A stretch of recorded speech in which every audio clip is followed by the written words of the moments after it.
It is not uncommon for people to state that their greatest fear is dementia.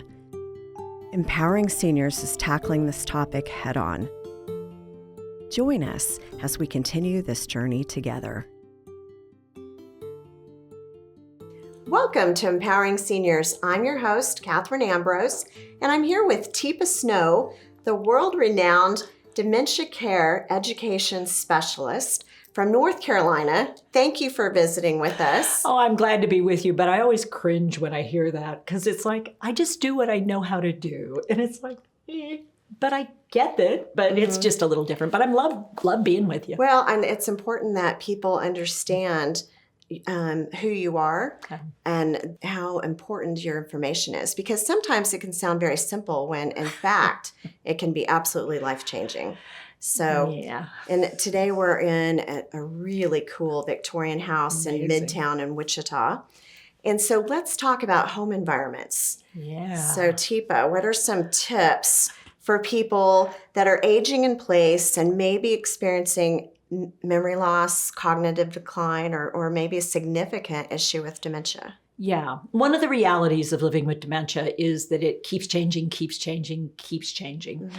And at some point, it's not just your brain that's changing, it's your body's ability, because your brain and your body have to work together. Mm-hmm. So this gets a little tricky because depending on the kind of dementia, we early on in some dementias like Lewy body disease can actually see falls being one of our very early indicators that somebody is experienced something that's not normal. Mm-hmm. And it's part of that pattern.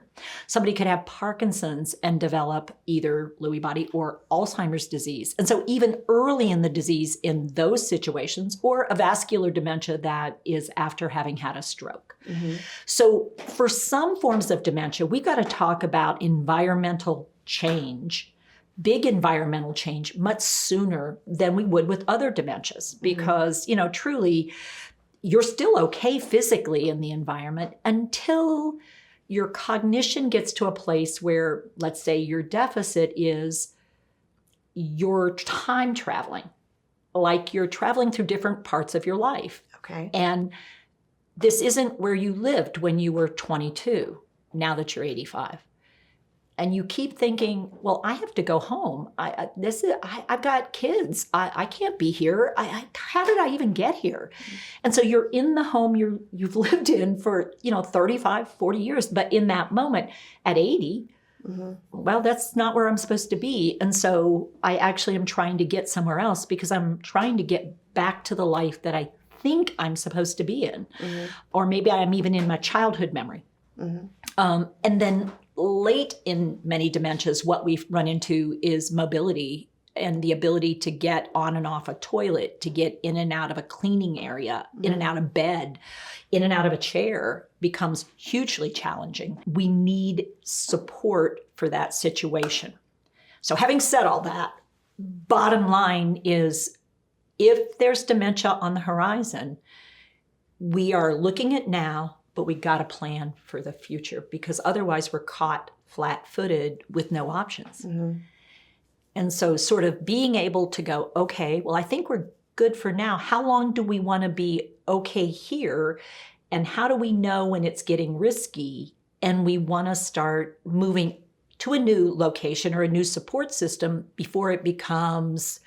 What do you think comes after risk? What's the next thing that could happen? Stress. Well, chaos. Yeah, you'll be stressed because it's not risky anymore. It's actually dangerous. Okay. Mm-hmm. It's gone too dangerous. And what happens is, what would indicate it's now dangerous? What would have to have happened?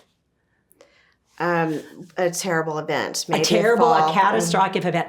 They got lost. They got in the street. They got out at 3 a.m. And this is the person I care about, or I got out at 3 a.m. and have no idea where I'm at. Mm-hmm.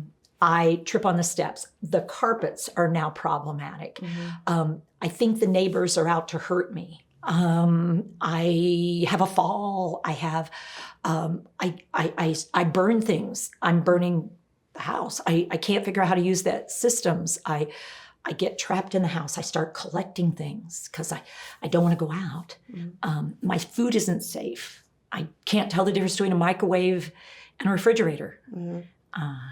That's terrifying. And you mentioned stuff. So I'm a realtor that specializes in helping seniors and doing move management. Yay! And you run across hoarding situations. Of course, a lot of people think they're hoarders, but Collectors. collectors. There's collectors. But the real collectors, you mentioned to me last night that can be a sign of dementia. It can, because one of the things I don't want to get rid of is anything that might be important. And what happens is I lose things easily. I can't find things. And so I don't want to get rid of something, because what if in that something there was something that was important and I missed it? So I don't want to throw the trash out. I don't want to get rid of those papers. I don't want to put them away. I need to know they're out so I can look through them. And then pretty soon you're seeing stacks and stacks. Don't touch that. I'm going to leave it alone. And every surface, be it floor or counter or anything, becomes a place where I'm putting things so I can see them. But the problem is I'm overwhelmed by it.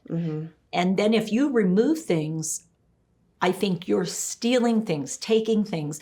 I can't trust you. And so learning the art of leaving the pile, but eliminating from the bottom, and then identifying important things that have gotten put in amongst things that aren't. Yes. But not necessarily within the view of the person that is concerned about things. So it gets really, takes skill, takes knowledge, takes expertise. And it needs not to necessarily be the person who's already spending a lot of time, effort, and energy doing support and care. No. Well, it's a hard thing to learn, how to tackle a situation like that. And well, at the same time, I'm still trying to be supportive. I only can go so far before I run out. Yeah. So one of the things Katherine and I have been talking about off camera is seating, because it does matter, and people like what they like until what they like doesn't work very well. And in the world of dementia, one of the common problems is people don't just have dementia, they might be getting older. And one of the very common things that people get when they get older, one of the very most common, is arthritis in their hips, knees, shoulders, backs. So what we're going to do is look at somebody's favorite chair, this chair that they've had in the family forever. And so Katherine has gotten used to sitting in this chair. Katherine, I want you to stand up out of that chair. Okay. Now, I want you to stand up out of the chair, but not lean forward. So sit back down. Now, what did you notice when you sat down? it's really... Well, it's low. You sort of got here, didn't you? And what did you do? Fall. You actually fell into the chair. It's a good thing it's cushioned. Yeah. But when you fall into the chair, you're actually losing control and losing your balance. So when you go to get back up, you have about that same distance where you're going to have to pop yourself up a little bit. And it means you're umphing. Yeah. So guess what you start spending a lot of time doing instead of getting up and down? Sitting. Guess what that does to the muscles around your hips? It's not good. It's not good. So this chair is actually not serving you very well because your hips are lower than your knees. Our goal is to get you in a seat where the hips and the knees are equal distance from the floor, same height, or maybe slightly higher. So let's give this one a try. Okay. Let's see how this one works for you. Okay. Oh, what'd you notice? It It wobbles, but it wobbles. is higher. Well, it's one of those other favorite old chairs that we have in the house. And sitting upright. You are sitting upright, which is a great thing because what it's doing is keeping your spine aligned a little bit more in what's called an active state. So you're more ready to stand up. Okay. But you're It's a lot easier to get up. It's a lot easier to get up. But let's say you have pain in your hips or knees.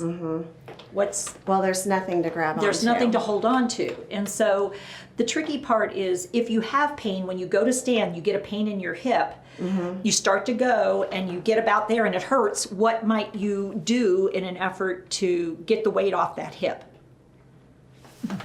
Try to grab something. Try to grab something. And what's the risk? falling. Oh dear. Well, we don't want that. Okay. So if you just look at these 3 chairs, then you're going back to this one. So let's try that one because that one has arms. So this one's easier because you can grab right here. It really sinks down. It really sinks down. And so that's one of the challenges with many chairs is we've got, even though when we look at it, it looks like, well, it's not that low. When you sit in it, it gives. And it also rocks you back. Did you notice how you're back again? And you're curved like this. So now sit up tall. Okay. Now, what do you notice about the angle of your hips? It's not comfortable, and I'm really sinking in here, so it's just... And now you're having to launch out of there. You really do and have to that's launch like, out. ooh, yeah. So here's what we're going to try. We're going to try something different. All right. So try this one and see what you think. Okay. Nice. This is much easier to sit down. Yeah. And it's comfortable, but yet you can sit up too. It fits my legs. Yeah. So if I put a cushion in the bottom, like a small cushion, a cushion in the back. Yeah. What do you think? Now go ahead and stand up again. Much easier. Oh, were you able to use the armrest Yeah. to stabilize? Oh, did you feel like you were doing as much work? No, so much easier. So you might get up and down a little bit more? How about if I even have you do scoot forward a little bit? Okay, now stand up. Very easy. Oh, so getting rid of that, having to come up from the back of the chair made a difference too. So who knew that? A specialist. Yeah, so here's the other thing in this kind of chair. If I get you to shake hands with me, and then I take my hand and I put it under yours, and I get a nice broad space with my feet, and then I tip you forward and say, here, put your hand up here. There you go, and I want you to push up. Very easy. Now, who's here in case something goes wrong? Okay. My care partner. Yeah, and who could actually stabilize you? Okay. It feels very safe and comfortable. Yeah. And so guess what we're ready to do now? Okay. We're going to do a little weight shifting called Okay. walking. Okay. Now, one last part, and this is sort of an informational piece. Where's another place that you have to sit down and get up off of that can sometimes be too low in many houses? And you have to use it many times a day to get rid of stuff. To get rid of, the toilet. Oh, the toilet, yeah.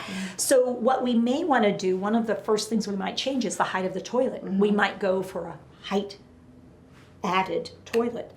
And we may actually change out the toilet so it's higher. Okay. Because it's not just chairs that you sit on. We might look at the height of the bed. We might look at car seats and what kind of car we might want to trim. Because this idea of getting down and getting up is key to moving. And moving keeps your muscles around your hips stronger, which means your fracture risk is going to go down. Well, and what I found interesting is how you didn't have to put effort into queuing me up. It just is a skill. Yeah. So there's a lot involved in this. So how much education do you think families get on their training? Well, I not much unless they just happen upon the right kind of professional. That's gonna help And them. how much is mobility going to play into dementia care at some point? Yeah. It has to be done. So what if people don't know how to do this? What do they end up doing? Hurting themselves. So one of the things they'll do is start to pull people. And we teach people to water ski, but what we're doing is a lot of pulling. It makes Now- me feel weaker too because now I feel like it's a big deal to get up when before it's like, oh, this is pretty easy. Added to which, if I pull on you, where does your brain say you can go? I don't know. So go ahead and stand up. Okay. What does it feel like to have me this close? Yes. It's sort of like, and I'm trying to be helpful, Yeah. and what if I try to help you sit down? Oh yeah, it's no. And you're working really hard, and am. I'm working really hard. Before, when you just queued me up, it wasn't hard to do. But this is much harder on the patient. And the helper. Very much so. Neck, shoulders, low back, high injury risk rate, and fall rate. So, wow. Wonder how important it is to become a little more skillful and knowledgeable.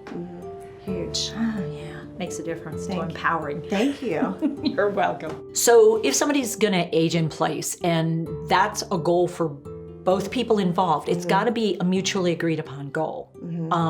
What we want to start thinking of is what's the people support, what's the environmental support, and what's the engage in life support that's going to need to happen as their abilities continue to shift and change and change. And is it reasonable to think that we can reconfigure in this environment? Or is it really important to go, you know what? I think we should start thinking about shifting sooner rather than later into a simplified environment. So both of us have an opportunity to get used to it. And so sometimes moving sooner than you need to is actually helpful because you have that opportunity to build a new relationship with that new environment, at least as a care support. Because if it's new to me and it's new to you, and neither of us are comfortable, then we've created a new layer of stress for ourselves and a risk for accidents happening because I just am not familiar with that setup. Yeah. Well, and if they're in a heightened state of dementia, making a move then, it might be necessary, but if you've done it sooner, it can be less stressful. For both of us, actually, and yet our mind says, but I don't want to until I have to. And I say, you're never going to want to. You're not going to like it. But it may actually turn out to have some positives and some benefits that you didn't anticipate. Absolutely. And so new opportunities aren't always threats. Well, if you wait until you have to, what are you waiting for? You're waiting for a disaster. Or you're waiting for something terrible, and that's when you want to move? Or for me to get overwhelmed where I can't handle it anymore, or me to have something happen to me, or you to have something to happen to you. Now, let's say that something is a broken hip. Well, now the environment you need is actually more than what you would have needed if we had made the move prior to the hip fracturing, because now you need recovery, you need rehab, you need a special seat, you need Yeah. And in my opinion, you need to make empowered choices on each one of those things. Yeah. You need to know which rehab maybe in advance that you would go to. And so that's things that we talk about the whole way, because if the hospital refers you to certain rehab, that might not necessarily be the best There one. may be an open bed there. It does, and there may be a lot of open beds there. Just like checking out a restaurant by looking at how many people are in the parking lot. You know, that's that idea of demands, delivery, there might be reasons, and it's like, well, is it I'm just lucky or something else? So that idea of this or something else, this or that. Well, and once you break a hip, boy, now your quality of life has really gone downhill. You're speeding that decline down. So doing everything you can to avoid that. So in your current home, maybe you can start with getting rid of the throw rugs. Baby steps. Yeah. And they're often baby steps for us. For the person who's had that rug on that floor forever, for them, that visual change of the rug, that visual piece where their vision field is really, where am I? This is not my home. It's like, oh dear. Okay, now we got to figure out. So do we paint the rug design on the floor? I don't know, but it's this or something else. And it's that willingness to take the step back and work with somebody who can give me some information of how, do you know if anybody could take an image of the rug and maybe create something we could adhere to the floor that's flat? I don't know. Could you help me with that? Specialized, skilled person? I hadn't thought about that in particular, but we're pretty good at being able to talk to loved ones about why it's time to let the rug go. Sometimes there'll be a medical person after another that's already told them, and we can make the difference as downsizing coaches, helping them understand where are the places that they can make some modifications to make the home safer. Yeah. So for instance, some of the windows here, they're lovely. Like these lovely shears back here are great. But the challenge is it still allows me to know day or night, day or night, day or night. And there may come a time when what we want to do is put blinds here that take away the day before it becomes night, because that transition time, I start wondering who's out there. It's dark. I see something moving. And I start to believe it's a person. It's a mimosa tree out there. But my brain doesn't have all the details. So a simple shift is, let's make sure we have something that can close off that visual before it becomes a challenge. Well, and then going in opposite direction, maybe before that starts to happen, the importance of getting out of the house and going out into the world. Because when you're in your home, talk about the difference in your brain function in the home versus going out into the world. So there's a part of our brain, it's in the sort of what calls the primitive brain, the limbic system, which is the operating system. And it's called, and if you wiggle your little fingers, you can sort of like, this is the engine that runs us. Okay. And a part of it is called the hippocampal areas, Okay. the hippocampus, which anybody who's really active in dementia, people talk about damage in the hippocampus, because that's how you learn and remember things. Learn and remember takes place in the hippocampus. But so does wayfinding. How do you go from here to there and then know how to get back? So it helps you find your way in the world. So every time I go through a doorway, it goes, oh, I should orient to where I am, where I'm going, and how to get back. Because I want to be able to get back to my safe place. And then the third thing it does is help me keep up with how long it's been since. So it's only been a couple minutes since I left the house. It's been an hour since I left the house. It's been 2 days, 5 years since I was out of the house.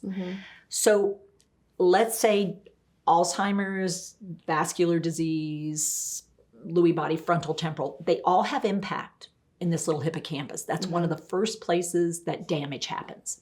Now, if that's the case, it could be I have a hard time learning new things and remembering. But instead, it could be my wayfinding system is damaged. And so if I stay in one place, nobody notices how much trouble I'm having. But what I start doing is self-restricting. And I don't leave the space, and I don't leave the space. Well, my brain gets starved for going places and being with different people and seeing different things and experiencing the outdoors and being in nature and being around plants and being in a neighborhood and meeting my neighbors and being comfortable. And so what ends up happening is when I go to do that, guess what? Everybody suddenly realizes, uh-oh, Teepa, wow, what's happening? But all I want to do is, no, leave me alone. I'm fine. And what we've done is we've created a situation where, wow, we're in danger and we didn't even know it. Or let's say the neighborhood's changed. I think I'm okay because that lady over there, she's my best friend. She's not there anymore. There's another family I've never even met. Or maybe that house is no longer a safe house because the whole neighborhood has shifted. And so this staying in the house business, our houses are located within spaces, and not going into that space for a while or thinking you have changes everything. Like the steps, how do you get in and out? Are there railings? Are there flat surfaces? It's real different in the house and out. So recognizing, wow, are we keeping up with that? Or is it a big shift unacknowledged? Often people feel like they are giving up everything. Is there some way around that? Yeah. So what's the difference between giving up, I give up, and I think it's time to let go of something? Control. So if I have a sense of being in control, then I can let go of something. If I feel like everything is out of my control, then I just have to give up. And it feels like a disaster, a failure. I don't know what to do. Here I am giving up on something and I don't know what I've got. Versus letting go allows me to see what's possible. As I start to let go, I can actually notice, well, what is possible when I let go of that? What does this look like? So it's helping somebody get to the place where they see it as letting go. Could we try? How about we this or this? So when I give you a sense of choice, a sense of control, then it's easier to let go. So if you're holding your hands like this, so hold your hands like that just for a second and go, oh, hey, Katherine. Yes. Hey. Now, who made the choice to connect with me? Yeah. And guess what you did? You let go. Yeah. You didn't give up, because what I did is gave you something else to look forward to, something else to do, a way to connect. It's different. It was different, but it's possible. And people love to have a choice, and they Yes, you deserve do. to have a choice. Yeah. Our job is to figure out what's the boundaries of the choice. Do you want to live here? That's a yes-no choice. Okay, so our choice is to try to stay here, having to make a lot of changes, or we could try somewhere else that's already got some changes in place. Which one do you want to try first?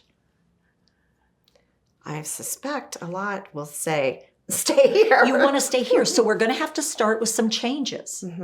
So you want to be here, so let's talk about this rug. Do you want to start with the rug, or do you want to start with the access to the front area with a ramp? Again, what am I giving you? Right. But what am I ultimately doing? Moving us forward. Yeah. So you just maybe kick the ball a little bit each day. It's moving that just a little forward, because until I get you out of neutral, you know, there's a scientific principle of an object at rest tends to remain at rest unless acted upon by an object. And what I'm doing is being that other object. So I don't want to kick the ball. I want to tow it forward. Okay. Well, with control. Very good. Well, you are such a wealth of knowledge. Thank you for visiting with us on this important topic. And if you have questions about dementia or any of the topics that we cover, please reach out to us at empoweringseniors@kpts.org or 316-686-4500. I'm Katherine Ambrose. Until next time, this is Empowering Seniors.